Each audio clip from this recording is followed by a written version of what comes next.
My son is very educated enough to know what to say and what not to say, what's off limits. And Big Perk, you wrong for jumping against your teammate, nigga. I don't like that. Excuse the word, but that is, you know what I'm saying? The back and forth between Stephen A. Smith and Jaylen Brown doesn't seem to be cooling off. In fact, it looks like it's becoming even more personal. Things have escalated to the point where Stephen A. Smith made comments on ESPN that many people interpreted as a direct warning toward Jaylen Brown, and we'll get into those remarks in a moment. Before that, though, there's a new clip of Jaylen Brown that's adding even more fuel to the conversation. This isn't the first time Brown has publicly pushed back against ESPN either. We've already seen him criticize the network before, especially after the Celtics were eliminated from the playoffs.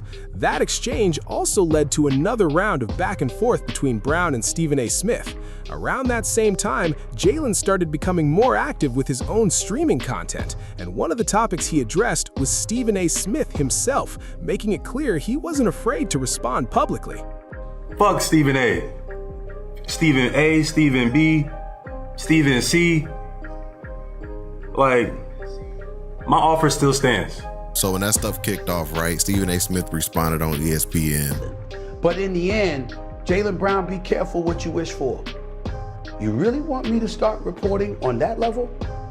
You understand? Locker room? How the organization might think about you? How the city may feel about you? How Jason Tatum may or may not have feel about you? Sneaker deals, endorsement deals, the list goes on and on. The season is over, bro. You on Twitch, trying to do what I do, and talking about me needing to step away. It makes no sense. After that initial exchange, Jaylen Brown mostly moved on, but he hasn't completely stopped taking subtle shots at Stephen A. Smith and ESPN. From time to time, he's questioned the network's coverage and the way its platform shapes public conversations. Now there's another clip making the rounds, and once again, Brown appears to be directing his comments towards Stephen A. Smith and ESPN. Let's take a look at what he had to say. Leader behind that was ESPN. ESPN is unethical. And Stephen A. Smith is the head face of that. But, you know, the organization, the players, they were all in agreement. They all knew what I meant by that. Our team was basically salary dumped. You know, we lost a lot of players.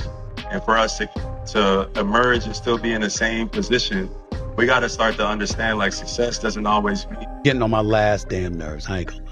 I mean, he's so full of shit I want to throw up. Suddenly, we're unethical. Because we're telling you how your comments came across. One of your asses in France. You can't deal with the heat here in America and justify the way that you've acted since you got bounced out of the playoffs. Nobody's done anything to you, Jaylen Brown.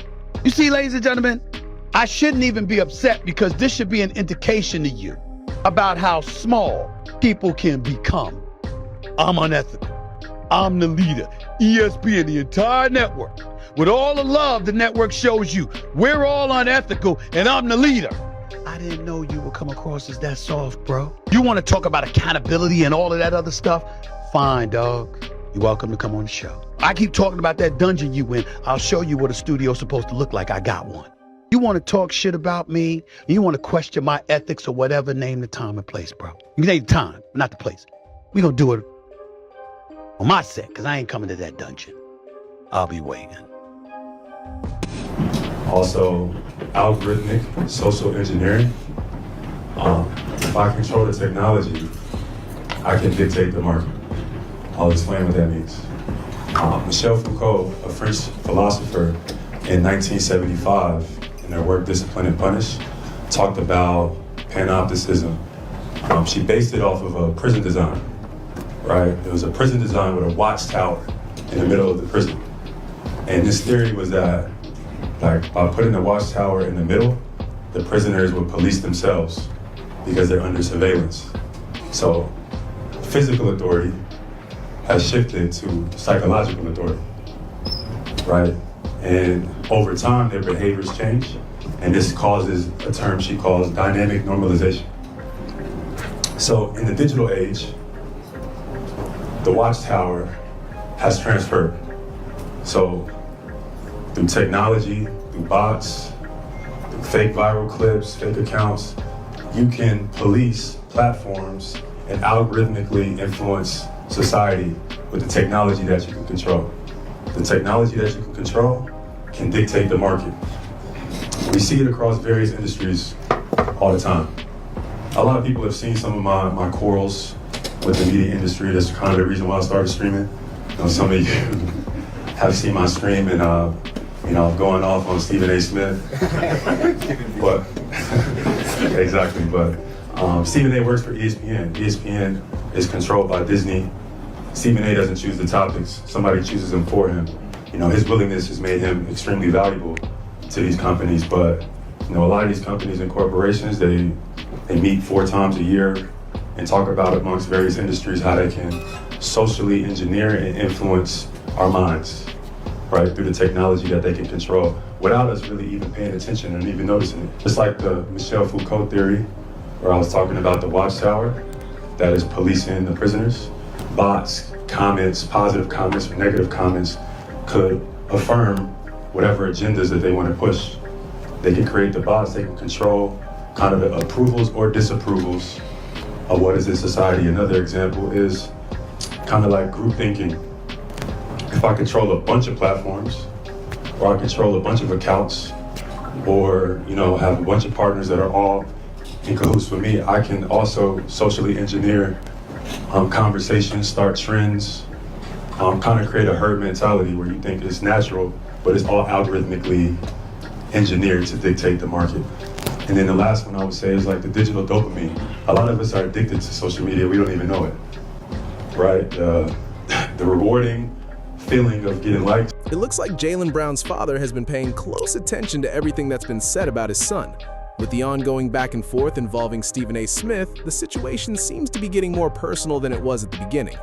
According to the discussion, Brown's father decided to speak up after hearing the criticism, and it appears Kendrick Perkins' comments about Jaylen Brown also played a role in that reaction. Let's get into what was said and why his father felt the need to respond. I will say this, it's nothing about Jaylen Brown's performance on the floor that's got him in trade talks. It's his damn mouth. It's his mouth. It's the streaming, it's the podcast that got them ready to move the needle and get Jaylen Brown out of Boston. As a player in locker rooms, 2008, whether it was with Oklahoma City or whatever it was, I'd be damned if we had somebody in there podcasting. You can't trust them. You can't trust them. The trust factor is gone. We don't know if you're going to say something. We don't know if you're going to break a secret. We don't know if you're going to tell her something that we didn't have in the film study. I'm telling you straight up, the things he said after they got bounced about this being the best season was, damn it, basically a shot at Jason Tatum. At that point, Jaylen Brown's father decided to address the situation publicly during a radio interview instead of staying silent. He spoke directly about everything surrounding the recent comments and explained why he felt it was important to respond. Let's listen to what he had to say first, and then we'll come back and break down the key points afterward. John is very educated enough to know what to say and what not to say, what's off limits. And Big Perk, you wrong for jumping against your teammate, nigga. I don't like that. Excuse the N-word, but that is. You know what I'm saying? Watch your mouth, boy. Okay. The champ is back. But sometimes we learn from I'm a father, right? And sometimes my daughter is, she's in grad school right now. I went to visit her over the weekend. I realize now when I talk to her, I'm learning from her, and you might, take things differently than how Jaylen might handle it, right? He handling it like he's supposed to. He's always handled himself like a man, like a gentleman. You know what I'm saying? Very respectful kids I raised, man. Let me tell you something. Very respectful kids, all of them. You know what I'm saying? And how he handled that kind of pressure, I commend him. Yeah. Because I'm different. I'm getting your face, Stephen A.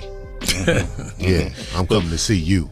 Marcellus, why are you looking at me like that? No, I'm coming to see you, Stephen A. What would you say? I called you a couple times, Stephen A., and you didn't answer. But it's okay.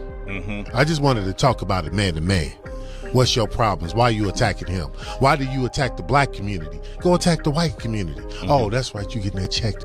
After that, the conversation took another turn when Kendrick Perkins responded directly in the comments. Perkins wrote, "I ain't hard to find. Better sit his old ass down somewhere with all that boy talk, because we can definitely talk it out, or we can get our feet hot. The choice is his." That response immediately caught people's attention online, and social media quickly filled with reactions. A lot of fans were saying Perkins might be picking the wrong person to challenge, arguing that Jaylen Brown's father isn't someone to take lightly. The exchange only added more fuel to an already heated situation and pushed the story even further into the spotlight. Now I want to hear what you think about everything that's unfolded. Drop your thoughts in the comments and let's talk about it.